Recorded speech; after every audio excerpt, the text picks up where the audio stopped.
భవానీపూర్ లో మమతా బెనర్జీ ఓడిపోయారు. 15,114 ఓట్ల తేడాతో సువేందు అధికారిపై పరాజయం పాలయ్యారు.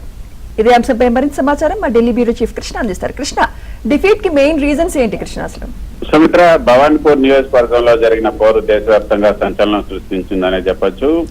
ఈ చారిత్రాత్మక ఓటమికి అనేక కారణాలున్నాయి. ముఖ్యమంత్రి మమతా బెనర్జీ తన సొంత ఇలాకాలో పరాజయం పాస్ కావడం అన్నది ఒక సంచలనం అని చెప్పొచ్చు.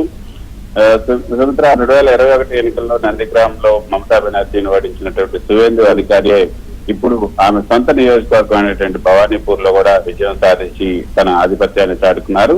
ఒకే నేత ముఖ్యమంత్రిని 2 వేర్వేరు ఎన్నికల్లో 2 వేర్వేరు నియోజకవర్గాల్లో ఓడించడం భారత రాజకీయాల్లో అత్యంత అరుదైన విషయం అని చెప్పొచ్చు.